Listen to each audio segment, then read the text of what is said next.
Hello दोस्तों, स्वागत है आपका हमारे यूट्यूब चैनल याहू बाबा पे। ये हमारा जे क्वेरी कोर्स से रिलेटेड 30th ट्यूटोरियल है और इस कोर्स में आप जे क्वेरी का एनिमेट मेथड सीखने वाले हैं।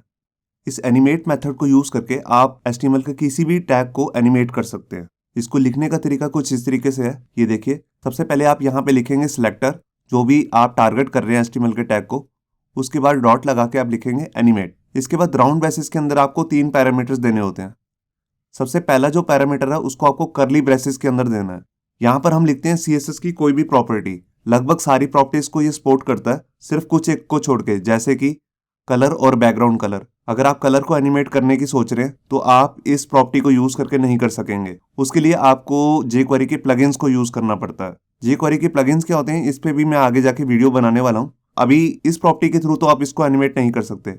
यहाँ पर सीएसएस की प्रॉपर्टीज में बस आपको एक बात याद रखनी है कि जो भी प्रॉपर्टी का नेम है वो कैमल केस में होना चाहिए। मान लीजिए अगर आप यहाँ पे पैडिंग लेफ्ट लगा रहे हैं और उसको एनिमेट करना चाहते हैं पैडिंग को, तो आप इसको ऐसे नहीं लिखेंगे।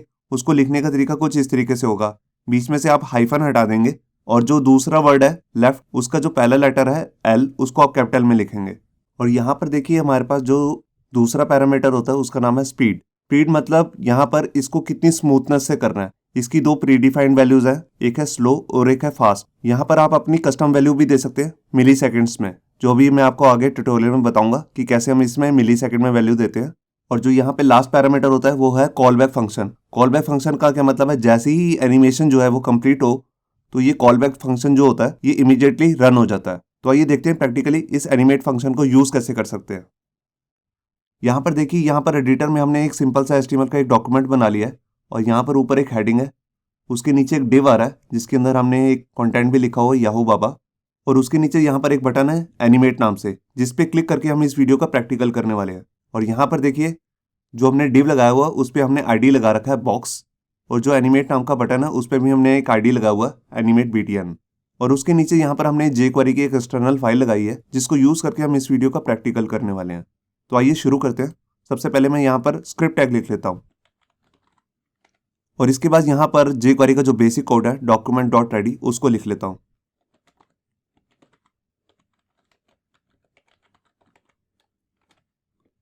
इसको लिखने के बाद सबसे पहले मेरे को यहाँ पर एनिमेट का जो ये बटन बना रखा है इसका क्लिक इवेंट यूज करना पड़ेगा। तो इसका मैं आईडी कॉपी कर लेता हूँ और इसका सिलेक्टर बना लेता हूँ और यहाँ पे मैंने लिखा हैश और पेस्ट कर दूंगा एनिमेट बीटीएन, कि जिस पर मेरे को यहाँ पर क्लिक इवेंट लिखना है। तो यहाँ पर जैसे ही मैं इस बटन पर क्लिक करूँ तो यहाँ पर ऑटोमेटिकली एक फंक्शन रन हो जाएगा। अब जैसे ही मैं इस बटन पर क्लिक करूँ तो मेरे को टारगेट किसे करना है, मेरे को टारगेट इस डिव को करना है। तो इस पर हमने आईडी लगाया हुआ बॉक्स, तो मैं इसका सिलेक्टर बना लेता हूँ। यहाँ पे मैंने लिखा हैश बॉक्स क्योंकि एक आईडी है और मुझे क्या करना है, इस पर मेरे को यहाँ पर इसे एनिमेट करना है। तो हमारी प्रॉपर्टी का नाम है एनिमेट। अब इसके अंदर आके सबसे पहले मेरे को अपना करली ब्रेसेस लेनी है, क्योंकि जोन सी मेरे को सीएसएस की प्रॉपर्टीज को एनिमेट करना है वो मैं करली ब्रेसेस के अंदर दूंगा। तो यहाँ पर सबसे पहले मैं जो प्रॉपर्टी को एनिमेट करना चाहता हूँ उसका नाम है लेफ्ट। लेफ्ट के बाद कॉलन लगा के आप कोट्स के अंदर यहाँ पे वैल्यू देंगे। कोट्स सिंगल कोट भी हो सकते हैं और डबल कोट भी हो सकते हैं। तो यहाँ पर देखिए जैसे मैं एनिमेट करना चाहता हूँ इसे 150 पिक्सल, और इसके बाद मैंने फाइल को सेव किया। अब ये होगा क्या, जैसे ही मैं इस एनिमेट बटन पे क्लिक करूंगा तो ये बॉक्स है ये एनिमेट होके राइट साइड में आ जाएगा 150 पिक्सल। यहाँ पर मैं एक चीज़ और भी बताना चाहता हूँ, जब आप किसी भी ऐसी प्रॉपर्टी को जो लेफ्ट, टॉप, बॉटम या राइट है उसको एनिमेट करने की सोच रहे हैं किसी डिव पर या किसी भी एचटीएमएल के टैग पर, तो पहले आपको चेक कर लेना है कि जो टारगेट डिव है उस पर यहाँ पर हमने सीएसएस में प्रॉपर्टी लगा रखी है कि नहीं, पोजीशन नाम से। तो यहाँ पर मैंने पोजीशन यूज कर लिया है रिलेटिव। आप रिलेटिव की जगह पे एब्सोल्यूट या फिक्स भी यूज कर सकते हैं, मगर अभी मैं रिलेटिव यूज कर रहा हूँ। मैंने यहाँ पर फाइल को सेव किया और देखिए ये एनिमेट होके 150 पिक्सल इधर आ गया, आपने देखा। अब इसके बाद मैं एनिमेट करता हूँ अपनी दूसरी प्रॉपर्टी जिसका नाम है विड्थ। तो देखिए जब आपको दूसरी प्रॉपर्टी लेनी है तो आप यहाँ पे कॉमा लगाएंगे। आप जो उसकी वैल्यू है उसके बाद भी दे सकते हैं कुछ इस तरीके से, जैसे मैं विड्थ कितनी चाहता हूँ 200 पिक्सल। तो मैंने यहाँ पर फाइल को सेव किया। बस आपको बात याद रखनी है, यहाँ पे जो कोमा है वो लास्ट वाली प्रॉपर्टी के बाद नहीं लगेगा, बीच में जितनी भी प्रॉपर्टीज आ रही हैं उनके बीच में यहाँ पे कोमा लगते रहेगा। तो देखिए जैसे ही मैंने यहाँ पर आकर एनिमेट बटन पे क्लिक किया तो देखिए वो उसकी जो लेफ्ट साइड है वो भी एनिमेट होगी और उसकी विड्थ भी बढ़ गई 200 पिक्सल। मैं यहाँ पर जो विड्थ है उसको दूसरे तरीके से भी बढ़ा सकता हूँ, मैं आपको दिखाता हूँ। मैं अभी इस विड्थ को नेक्स्ट लाइन में ले आता हूँ। जैसे मैंने यहाँ पर अभी 200 पिक्सल विड्थ इसकी फिक्स की है, मैं चाहता हूँ जितनी इसकी ऑलरेडी विड्थ है उसमें 100 पिक्सल बढ़ जाए। अभी इसकी विड्थ कितनी है, देखिए यहाँ पर अभी हमने इसकी विड्थ दी हुई है 100 पिक्सल, तो मैं चाहता हूँ उसमें 100 प्लस हो जाए। तो उसके लिए देखिए मैं यहाँ पर क्या लिखूंगा, मैं यहाँ पर लिखूंगा 100 और उसके बाद मैं यहाँ पर इसके साथ में ही 100 पिक्सल लिख दूंगा। मैंने फाइल को दोबारा से सेव किया। अब ये देखिए ये एनिमेट भी हुआ और उसमें 100 पिक्सल भी बढ़ गया। मैं इसको थोड़ा सा और बढ़ा के दिखाता हूँ। मैं यहाँ पर 150 कर लेता हूँ। मैंने फाइल को दोबारा से सेव किया और ये देखिए तो ये क्या कर रहा है, इसकी विड्थ कितनी होगी इस समय, इसकी विड्थ होगी 250 पिक्सल। मैं यहाँ पर आपको इंस्पेक्ट भी करके दिखाता हूँ। ये देखिए यहाँ पर ऑटोमेटिकली यहाँ पर विड्थ लगी है 150 पिक्सल। अब मैं यहाँ पर फॉन्ट साइज को एनिमेट करके दिखाता हूँ आपको। तो देखिए जैसे मैंने यहाँ पर फॉन्ट साइज देना है, तो यहाँ पर मेरे को हाइफन नहीं लेना क्योंकि एक्चुअल में CSS की जो प्रॉपर्टी है फॉन्ट हाइफन साइज है। तो यहाँ पर कैमल केस में लेना है मेरे को उसको, और यहाँ पर मैं कोट्स के अंदर उसकी वैल्यू दे दूंगा। जैसे मैंने यहाँ पर दे दिया 25 पिक्सल। मैंने फाइल को सेव किया और ये देखिए जैसे ही मैंने इस पर क्लिक किया तो यहाँ पर फॉन्ट साइज भी एनिमेट हो गया, विड्थ भी और लेफ्ट भी। मैं कुछ और भी आपको करके दिखाता हूँ। जैसे मान लीजिए बॉर्डर की विड्थ, जिसपे बॉर्डर आ रहा है अभी मैंने 1 पिक्सल का दिया हुआ है, मैं इसे 5 पिक्सल का कर देता हूँ। यहाँ कोट्स के अंदर आके मैंने लिख दिया 5 पिक्सल। मैंने फाइल को सेव किया और ये देखिए मैंने जैसे यहाँ पर आपको दिखाया विड्थ लगी हुई है। मैं यहाँ पर इसमें एक चीज़ और भी आपको बताना चाहता हूँ कि यहाँ पर प्री डिफाइंड वैल्यूज़ भी होती हैं कुछ, जो हाइट और विड्थ में आप यूज़ कर सकते हैं। एक तो है हाइट शो और एक है टॉगल। देखिए अगर मैं यहाँ पर इसको लिख देता हूँ हाइट, मैंने फाइल को सेव किया, तो जैसे ही मैं इस पर क्लिक करूँगा तो इसकी जो विड्थ है वो हट जाएगी, वो हाइड हो जाएगी।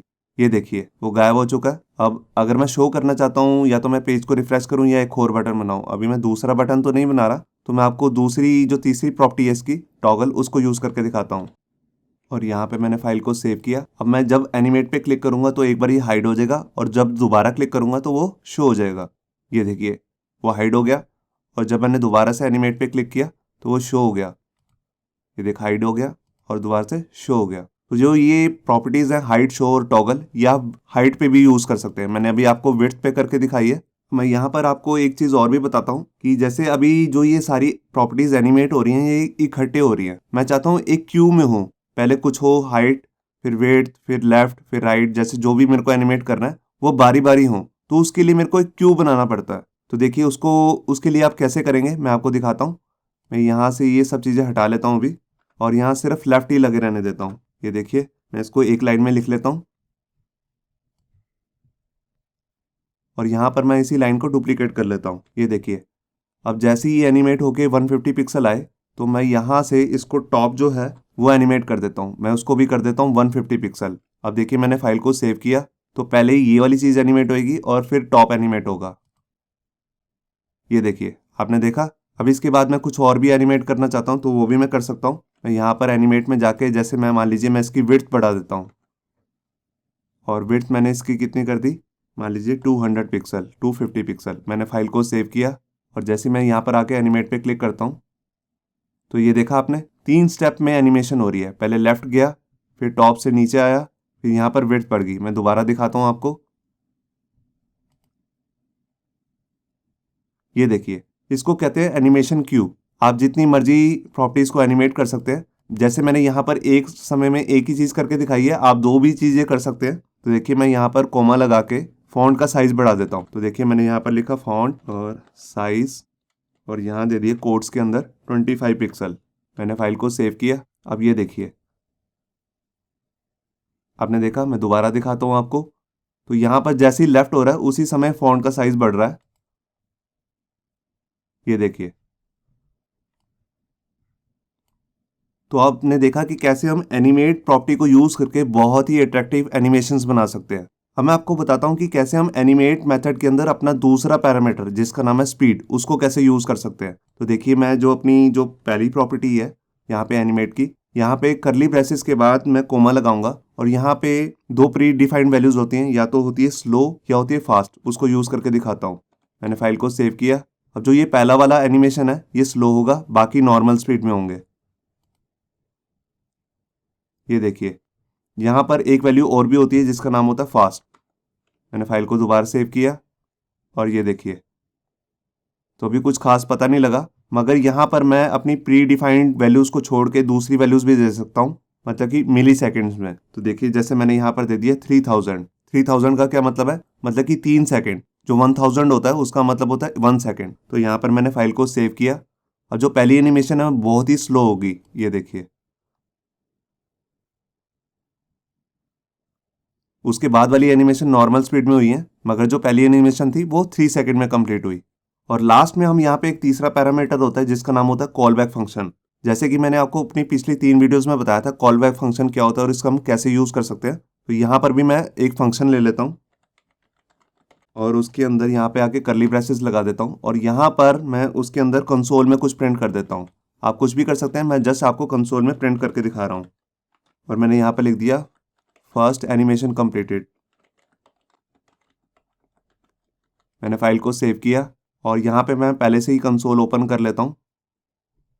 ये देखिए, अब जैसे मैं इस पर क्लिक करूँगा जो पहली एनिमेशन जैसे ही कंप्लीट होगी ये मैसेज आ जाएगा। ये देखिए, तो यहाँ पे कॉल बैक फंक्शन कैसे काम करता है मैं आपको बताता हूँ। जैसे ही ये प्रोसेस पूरा कंप्लीट होगा एनिमेशन का, उसके बाद इमीडिएटली ये फंक्शन अपने आप रन हो जाएगा जो हमने ये बनाया है। ये हमने इंटरनल फंक्शन बनाया है, इसकी जगह आप एक्सटर्नल फंक्शन भी ले सकते हैं। होप सो आपको ये हमारा वीडियो ट्यूटोरियल अच्छा लगा होगा। अगर अच्छा लगा है तो वीडियो को प्लीज़ लाइक करना मत भूलिए। अगर आप ऐसे ही रेगुलर अपडेट्स चाहते हैं तो हमारे चैनल याहू बाबा को सब्सक्राइब करना मत भूलिए। Thank you.